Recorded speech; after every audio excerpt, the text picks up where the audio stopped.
നമസ്കാരം, ഞാൻ Sandra, consultant psychologist at Unarvu mind and behaviour centre. നമ്മൾ ഇന്ന് സംസാരിക്കാൻ പോകുന്ന വിഷയം is all about perimenopause and മെനപ്പോസിനെ കുറിച്ചിട്ടാണ്. മെനപ്പോസ് അല്ലെങ്കിൽ ആർത്തവ വിരാമം എന്ന് പറയും.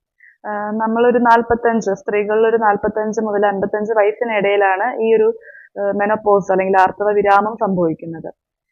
അതായത് നമ്മുടെ ഫീമെയിൽ റീപ്രൊഡക്റ്റീവ് ഓർഗനായ ഓവറിയിൽ നിന്നും ഈസ്ട്രജൻ എന്ന ഹോർമോണിന്റെ പ്രൊഡക്ഷൻ കുറഞ്ഞ് എക്സിന്റെ പ്രൊഡക്ഷൻ ഒക്കെ കുറയുമ്പോൾ മെൻസ്ട്രേഷൻ പതിയെ പതിയെ സ്റ്റോപ്പ് ആകും. അപ്പോൾ ഇത് ഒരു മെനപ്പോസ് ആവുന്നതിന് ഒരു 2 മുതൽ 5 വർഷം മുന്നേ തന്നെ ഇതിന്റെ സിംറ്റംസ് കാണിച്ചു തുടങ്ങും. അതായത് നമ്മളിതിനെ പറയുന്നത് പെരി മെൻസ്ട്രൽ സിംറ്റംസ് എന്നാണ് നമ്മളിതിനെ പറയുന്നത്. സോ ഇതിന്റെ ഫസ്റ്റ് ആയിട്ട് കാണിക്കുന്ന ലക്ഷണങ്ങൾ ശാരീരികമായിട്ടും മാനസികമായിട്ടും വൈകാരികപരമായിട്ടും ഒരുപാട് മാറ്റങ്ങളിലൂടെ എല്ലാ സ്ത്രീകളും തങ്ങളുടെ ജീവിതത്തിൽ കടന്നു പോകും. അപ്പോൾ ഇതിന്റെ മെയിൻ ഫസ്റ്റ് ആയിട്ടുള്ളൊരു സിംറ്റം എന്ന് പറഞ്ഞാൽ ഇറഗുലർ ഇൻ മെൻസ്ട്രേഷൻ ആണ്. ഒരു 2 മാസം അല്ലെങ്കിൽ ഒരു 3 മാസമൊക്കെ മെൻസ്ട്രേഷൻ ചിലപ്പോൾ കിട്ടാണ്ടിരിക്കും. അതുപോലെ തന്നെ ഇറഗുലാരിറ്റി ഇൻ ബ്ലീഡിങ് ഉണ്ടാവും. അപ്പൊ ഇത് പിന്നീട് ആ ഒരു ബ്രേക്ക്, ആ ഒരു ഗ്യാപ്പ് കഴിഞ്ഞിട്ട് ഇത് കിട്ടുമ്പോൾ ഭയങ്കരമായിട്ടുള്ള ഒരു ബ്ലീഡിങ്, ചിലവർക്ക് ഹെവി ബ്ലീഡിങ്, ഹെവി ഫ്ലോ ഉണ്ടാവും, ചിലവർക്ക് വളരെ ലൈറ്റ് ആയിട്ട് സ്പോട്ടിങ് എന്ന് പറയും ഒക്കെ ആയിരിക്കും. പിന്നെ അത് കിട്ടുമ്പോഴാണെങ്കിൽ ഒരുപാട് ദിവസങ്ങൾ നീണ്ടു നിൽക്കും, ചിലപ്പോൾ 15 മുതൽ 20 ദിവസം വരെ ഇതിൽ ബ്ലീഡിങ് ഉണ്ടാകും. അപ്പൊ ഇതിന്റെ ഫസ്റ്റ് സിംറ്റം എന്ന് പറഞ്ഞാൽ ഈ ഇറഗുലാരിറ്റി ഇൻ പീരിയഡ്സ് ആണ്. ദ നെക്സ്റ്റ് പറയുന്ന കാര്യം is mood swings, extreme mood changes, fluctuations ഉണ്ടാവും. ദിസ് ഇസ് ബിക്കോസ് ഈസ്ട്രജൻ എന്ന ഹോർമോണിന്റെ ഗ്രാജുവൽ റിഡക്ഷൻ സംഭവിക്കുന്നത് കൊണ്ടിട്ടാണ് ഈ ഒരു മൂഡ് സ്വിങ്സ് ഒക്കെ ഉണ്ടാകുന്നത്. പെട്ടെന്ന് ദേഷ്യം വരിക, പെട്ടെന്ന് സങ്കടം വരിക, പെട്ടെന്ന് ഇറിറ്റേറ്റഡ് ആവുക, ചെറിയ കാര്യങ്ങളിൽ ദേഷ്യപ്പെടുക, ഓവർ റിയാക്ട് ചെയ്യുക. അതുപോലെ തന്നെ നമുക്ക് വിഷാദം, ഡിപ്രഷന്റെ സിംറ്റംസ് കാണാം. അങ്ങനെ ഒരുപാട് മൂഡപരമായിട്ട് ഒരുപാട് പ്രശ്നങ്ങൾ ഉണ്ടാവും. സോ ഇതിൽ പല റീസൺസ് ഉണ്ട്. ഒന്ന് ഈ പറയുന്ന ഹോർമോൺ ചേഞ്ച് ആണ്.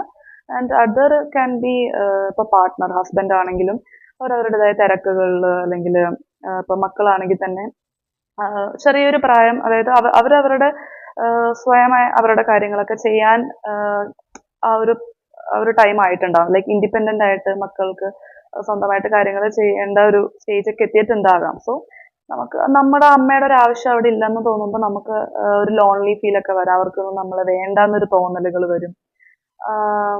അതൊക്കെ ഇതിന്റെ ഒരു റീസൺ ആണ്. അതുപോലെ തന്നെ ഈ ഒരു പ്രായമൊക്കെ എത്തുമ്പോഴേക്കും നമ്മുടെ അപ്പിയറൻസിൽ ഒരുപാട് ചേഞ്ചസ് വരും. ഫിസിക്കലി നമുക്ക് ഇപ്പോൾ പലർക്കും ഒരുപാട് വണ്ണം വെച്ചിട്ടുണ്ടാവും, അല്ലെങ്കിൽ ഫേസിലൊക്കെ ആണെങ്കിൽ തന്നെ ചില പാടുകൾ, റിങ്കിൾസ് ഒക്കെ വന്ന് തുടങ്ങിയിട്ടുണ്ടാവും.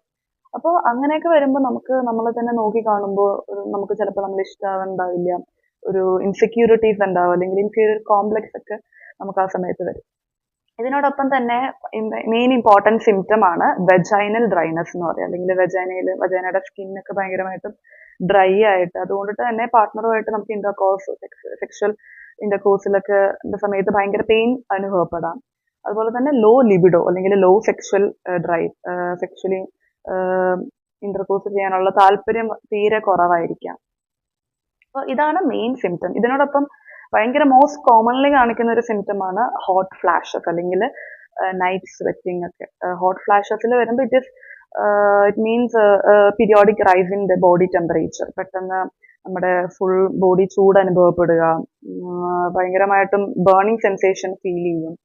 ആൻഡ് ഓൾസോ രാത്രി ഉറങ്ങിക്കൊണ്ടിരിക്കുന്ന സമയത്ത് വിയർക്കുന്ന, അങ്ങനെ എഴുന്നേൽക്കുക രാത്രിയിൽ, അതുകൊണ്ടിട്ട് സ്ലീപ്പ് ഡിസ്റ്റർബൻസസ്, ഇൻസോമിനിയ ഉണ്ടാകാം. ഇതിനോടൊപ്പം തന്നെ ഹെയർ ഫോള്, പുവർ മെമ്മറി, ഓർമ്മക്കുറവുണ്ടാവും. പിന്നെ ഭയങ്കരമായിട്ടുള്ള ഒരു ക്ഷീണം, ടയേർഡ്നെസ് ഫീൽ ചെയ്യും, ഒരു ഉന്മേഷക്കുറവ്. നമുക്കിപ്പോൾ വർക്ക് പ്ലേസിലാണെങ്കിൽ അല്ലെങ്കിൽ വീട്ടിലൊക്കെ ആണെങ്കിൽ കാര്യങ്ങളൊക്കെ ചെയ്യുമ്പോൾ ഒരു ഫോക്കസ് ഉണ്ടാവില്ല, കൃത്യമായിട്ട് കാര്യങ്ങൾ ചെയ്യാൻ പറ്റാത്ത ഒരു കണ്ടീഷനിലേക്കൊക്കെ വരും. സോ ഞാൻ പറഞ്ഞപ്പോൾ ഒരു 2 മാസം അല്ലെങ്കിൽ 3 മാസം മെൻസ്ട്രേഷൻ കിട്ടാണ്ടിരിക്കുന്നവർ ഇറഗുലാരിറ്റി ഉണ്ടാവുന്നു. അപ്പൊ ഈ ഒരു ഡ്യൂറേഷൻ കൂടി വരും.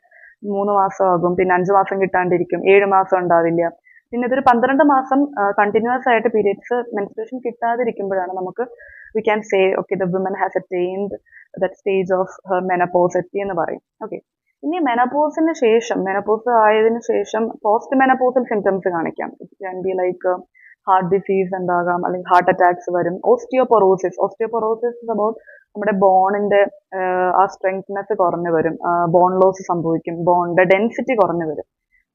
നമുക്ക് ജോയിന്റ് പെയിൻ, ബാക്ക് പെയിൻ, മുട്ടുവേദന, കൈമുട്ടുവേദന, കാൽമുട്ടുവേദനയൊക്കെ പറയാറുണ്ട്. അപ്പൊ അതൊക്കെ ഇതിന്റെ സൈനാണ്. സോ ഒരു 40-45 വയസ്സിന് ശേഷം ബോണിന്റെ ഒരു 2-4% ബോൺ ലോസ് എല്ലാ വർഷവും സംഭവിക്കും. അതിനോടൊപ്പം തന്നെ ഷുഗർ, പ്രഷർ, അതുപോലെ ഇൻസുലിന്റെ റെസിസ്റ്റൻസ് കൂടും. ഇതൊക്കെ ഒരുപാട് പ്രോബ്ലംസ് അതിനോട് ബന്ധപ്പെട്ട് വരുന്നതാണ്. ഇപ്പൊ ചിലവർക്ക് എക്സസീവ് ബ്ലീഡിങ്ങും കാണാം, എക്സസീവ് ആയിട്ട് ബ്ലഡ് പോയിക്കൊണ്ടിരിക്കുക. അപ്പൊ അങ്ങനെ വരുമ്പോൾ നമ്മൾ പ്രത്യേകം ശ്രദ്ധിക്കണം. ഒരു ഗൈനക്കിനെ എത്രയും പെട്ടെന്ന് കൺസൾട്ട് ചെയ്യാന്നുള്ളതാണ് ചെയ്യേണ്ട കാര്യം.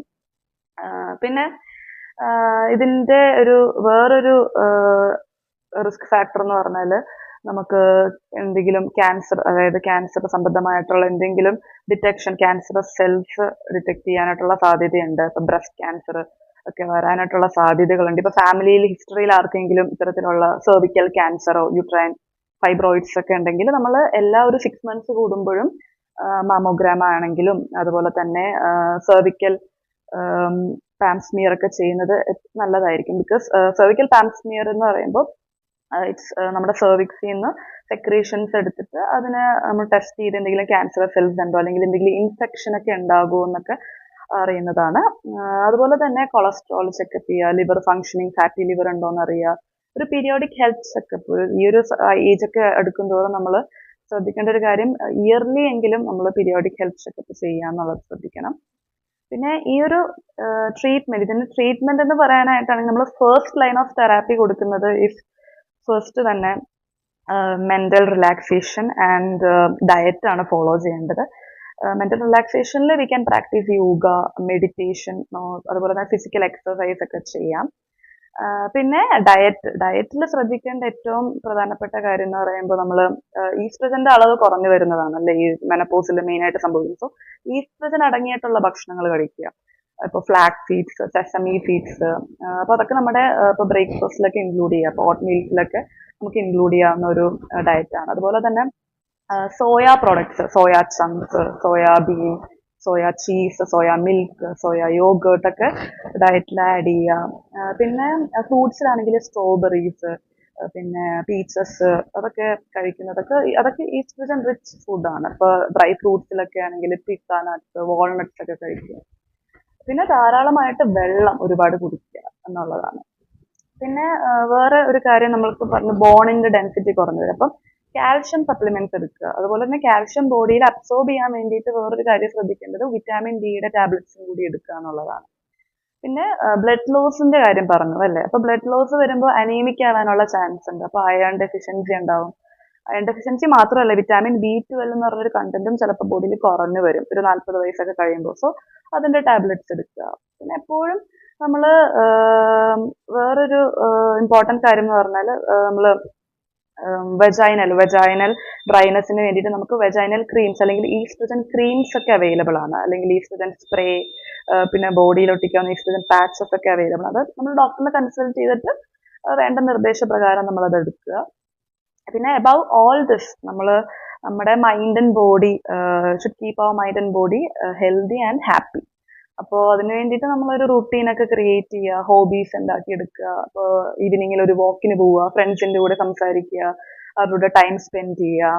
പിന്നെ എന്തെങ്കിലും ക്ലബ്സിൽ ജോയിൻ ചെയ്യുക, ഒരു കമ്മ്യൂണിറ്റിയിൽ ആക്റ്റീവായിട്ട് നമ്മൾ എൻഗേജ്ഡ് ആയിട്ടിരിക്കാൻ നോക്കുക എപ്പോഴും.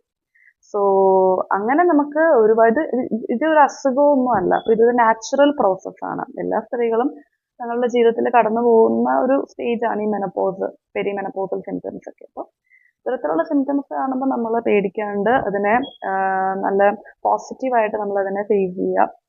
ഒരുപാട്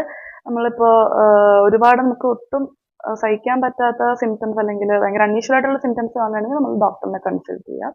പിന്നെ ഈ ഹോട്ട് ഫ്ലാഷസ് ഒക്കെ ടാക്കിൾ ചെയ്യാൻ വേണ്ടിയിട്ട് നമുക്ക് ഹെൽപ്പ് ചെയ്യുന്ന ഒരു കാര്യമാണ് കോൾഡ് വാട്ടർ ഷവർ ചെയ്യുക. അതുപോലെ തന്നെ നമ്മൾ ഈ കോട്ടൺ ആയിട്ടുള്ള തുണിയിൽ വെള്ളം നനച്ചിട്ട് ഒന്ന് ദേഹത്തൊക്കെ ഒന്ന് നനച്ച് അതൊന്ന് ഒപ്പുക. അതൊക്കെ അത് കുറച്ച് നേരത്തേക്കൊക്കെ ഹോട്ട് ഫ്ലാഷ് ആണെങ്കിൽ നമുക്കത് ഹെൽപ്പ് ചെയ്യും. പക്ഷെ ചിലവർക്കൊക്കെ ഫ്രീക്വന്റ് ആയിട്ട് ഹോട്ട് ഫ്ലാഷസ് ഉണ്ടാവും. അപ്പൊ അങ്ങനെ വരുമ്പോൾ നമ്മൾ ഡോക്ടറിനെ കൺസൾട്ട് ചെയ്ത് വേണ്ട മെഡിക്കേഷൻസ് അവൈലബിൾ ആണ് അതിന്. അപ്പൊ അതൊക്കെ ശ്രദ്ധിക്കുക എന്നുള്ളതാണ്. Thank you.